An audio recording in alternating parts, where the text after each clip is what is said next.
నమస్తే. ఇప్పుడు మీరు చూడబోతున్న వీడియో ఖచ్చితంగా మీకు ఉపయోగపడుతుంది, నచ్చుతుంది కూడా. మరి మీకు నచ్చిన విషయం నాకు తెలియాలి అంటే ఈ వీడియోని మీరు లైక్ చేయాలి, షేర్ చేయాలి, అలాగే మన ఛానల్‌ని సబ్స్క్రైబ్ చేయాలి. మీ సపోర్ట్‌ని నాకు అందిస్తారు కదూ! ఓకే. ఇప్పుడు వీడియోని స్టార్ట్ చేద్దాం. నమస్తే. Welcome to our channel. నేను పద్మిని. ప్రస్తుతంతో పాటు ప్రముఖ ఆధ్యాత్మికవేత్త, ఆస్ట్రాలజర్ అండ్ న్యూమరాలజిస్ట్ తనిష్క గారు ఉన్నారు. మాట్లాడదాం. తనిష్క గారు నమస్తే అండి. నమస్కారం. తనిష్క గారు, రకరకాల యంత్రాలు ఉంటాయి. వాస్తు యంత్రాలు, లేకపోతే కుబేర యంత్రాలు, లక్ష్మి యంత్రాలు, ఇట్లా రకరకాల యంత్రాలు ఉంటాయి. పెట్టుకుంటూ ఉంటారు, మామూలుగా ఇంట్లో కూడా పెట్టుకుంటూ ఉంటారు. అయితే యంత్రాలు అనేవి మీరైతే ఎట్లా యూజ్ చేస్తారు? ఏమైనా సజెస్ట్ చేస్తారా క్లయింట్స్ కి? జనరల్ గా ఇంట్లో ఉండేటటువంటి యంత్రాలతో మనం ఎలా ఉండాలి, వాటికి కూడా కొన్ని విధి విధానాలను పాటించాలి కదా. తప్పకుండా ఇష్టం వచ్చినట్టు మనము పెట్టడానికి వీల్లేదు. అసలు యంత్రాల గురించి మీ సబ్జెక్ట్ ఏం చెప్తోందండి? ఓకే. యంత్రం అనేది ఇప్పుడు ఒక టెంపుల్ ఉంది. అసలు ఆ టెంపుల్ లో దేవుడి విగ్రహాలు ఉంటుంది. ఆ విగ్రహాలకు ఎట్లా అంటే పవర్ వస్తుంది అంటే యంత్రం వల్ల వస్తుంది. కరెక్ట్. ఎందుకంటే ఆ యంత్రంలో మంత్రం రాస్తారు. మంత్రం రాసిదా ఆ యంత్రానికి పవర్ వస్తుంది. సరే, తంత్రం అంటే ఏంది? మనం యూజ్ చేసే విధానం అంటే ఎట్లా పర్ఫెక్ట్ గా మనం ఫాలో అవుతున్నామో దాన్ని పెట్టి ఇక్కడ యంత్రము, మంత్రం, తంత్రం వచ్చేస్తుంది. ఇలా ఉంటుందా? దేవుడికి కూడా బలం అంటే పవర్ ఉంటుంది. సో ఎక్కడైనా చూడండి, మంచి మంచి పెద్దగా బాగా ఫేమస్ అయిన టెంపుల్స్ కంపల్సరీ అక్కడ మంచి యంత్రాలు వాళ్ళు ప్రతిష్ఠ చేసి ఉంటారు. దాని తర్వాతనే దేవుడి విగ్రహాలు పెడతారు. సో అప్పుడు ఏమైతుందంటే ఆ టెంపుల్ కి మంచి పాజిటివ్ వైబ్రేషన్ వచ్చేస్తుంది. కానీ కొంతమందిలో ఏంటంటే పూజలు ఎలా చేయాలి, యంత్రం అంటేనే భయపడుతూ ఉండేవాళ్ళు మనం చూసి ఉంటాం కదా. కానీ టెంపుల్ మనకు అక్కడ వెళ్ళగానే ప్రశాంతంగా ఉంటాం చూడండి. అసలు వెళ్ళగానే అన్ని మనకు మంచిగా అవుతుంది అని అనిపిస్తుంది. సో ఆ యంత్రం ఒక పవర్ అంతా అట్లా ఉంటుంది. సరే, యంత్రం అంటే మనం ఒక విషయం చూడాలి. అందరికి ఏందంటే ఒక రంగా మనం ఫాలో కాకపోతే ఏమన్నా అవుతుందో ఏమో అని ఇంట్లో పెట్టుకోవడానికి భయపడతారు. కానీ నేను ఎలా చెప్తానంటే, మనది పూజ అయి వస్తుంది. పూజ అనేటప్పుడు దానికి వశ్యం చేస్తారు. సో అప్పుడు ఏమైతుందంటే దానికి ఒక పాజిటివ్ వైబ్రేషన్ వచ్చేస్తుంది. అప్పుడు మనం భయపడాల్సిన అవసరమే లేదు. ఎట్లాంటి యంత్రాలు మీరు సజెస్ట్ చేస్తారు? ఇప్పుడు ఫస్ట్ మనకు ఏ గ్రహం ఉందో ఆ గ్రహానికి సంబంధించిన యంత్రాలు. ఇప్పుడు భార్యాభర్తలు అసలు గొడవల్లో ఉన్నారంటే వాళ్ళకి సంబంధించిన వశ్య యంత్రం. నెక్స్ట్ వచ్చి ఏమైతుందంటే ఇప్పుడు మనకు వచ్చి ఏదైనా దేవతలు, ఇప్పుడు విష్ణుమూర్తి ఉన్నారు, విష్ణుమూర్తి సంబంధించింది, లక్ష్మీదేవి, లక్ష్మీ కుబేర యంత్రం. తర్వాత ఏంటంటే అమ్మవారిది వారాకి మాతాది.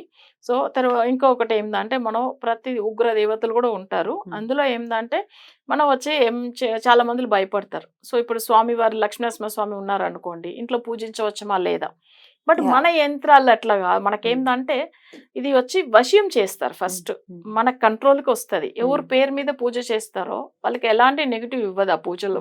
సో అప్పుడు ఏమైతుందంటే వీళ్ళు పంపించేది మన కేరళలో పూజలు అయి వస్తుంది కదా, ఆ యంత్రంని వీళ్ళు ఫాలో అవుతున్నప్పుడు వాళ్ళకి తొందరగా రిజల్ట్ వస్తుంది.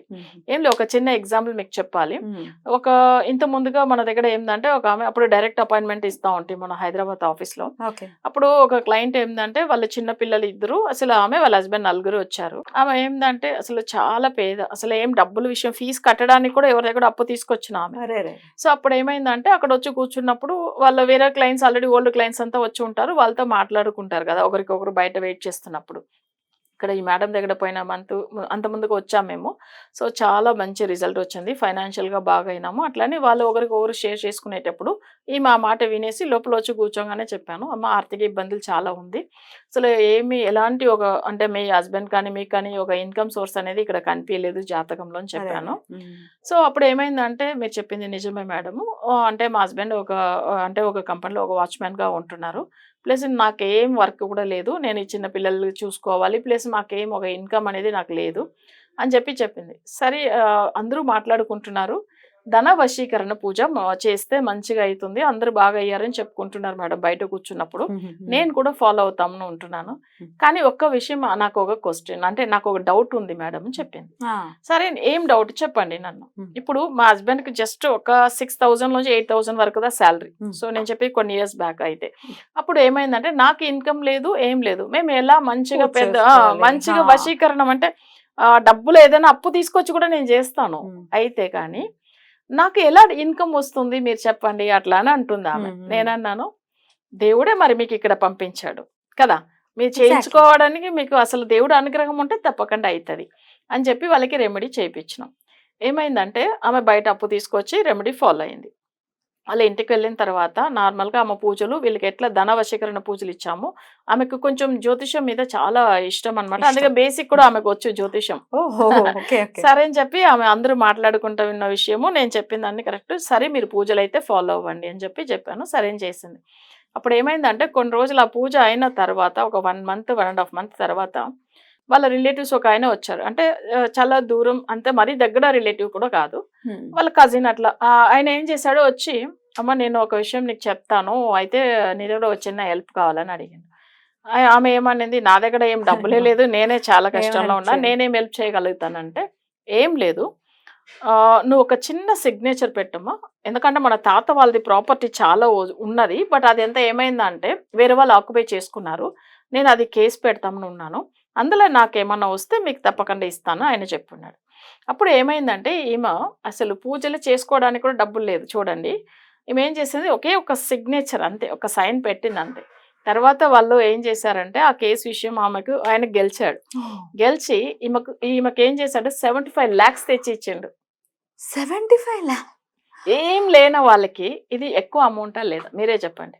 అయ్యో బాబోయ్! లైఫ్ టర్నింగ్ థింగ్ ఇది. అదే కదా నేను అన్నాను. ఒక మాట నన్ను ఆమె డౌట్ పడి అడిగింది కదా, ఇది భగవంతుడు నీకు చేపివాళ్ళు ఉంటేనే కదా చేపిచ్చాడు.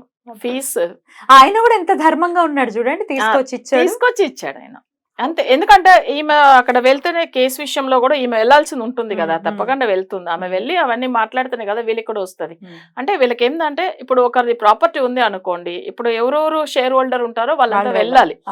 వెళ్తే అక్కడ సిగ్నేచర్ అక్కడ మన ఆఫీస్ లో రిజిస్టర్ ఆఫీస్ లో పెట్టేటప్పుడు కూడా వీళ్ళ సిగ్నేచర్ అవసరం పడుతుంది.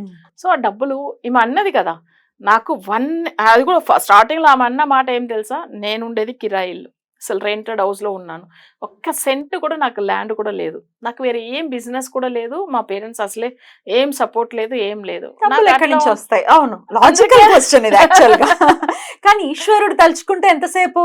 ఇప్పుడు ఆ పూజ అయిన ఫలితం చూడండి, అసలు నిజంగా ధన వశీకరణ పూజలు అంత మంచిగా ఉంటుంది. అసలు చెప్పాలంటే ఆమె తర్వాత కొన్ని రోజుల తర్వాత, మేడం మీరు నన్ను గుర్తుపట్టారా అని అడిగింది. ఒకసారి వాళ్ళ హస్బెండ్ మళ్ళీ అపాయింట్మెంట్ తీసుకుంది, జస్ట్ మాట్లాడే దాని గురించే.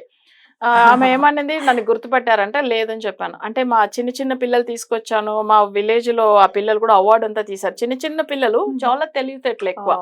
సో అది వాళ్ళ లైఫ్ ఒక్కసారి చూడండి. ఇప్పుడు ఎంత రావాలి కదా, అసలు దాని తర్వాత మమ్మల్ని ఎప్పుడు గుర్తు పెట్టుకుంటారు, అంతే కావాలి కదా మనకు. బ్యూటిఫుల్ అండి, బ్యూటిఫుల్. థ్యాంక్ యూ అండి, థ్యాంక్ యూ సో మచ్. నమస్తే. నమస్తే.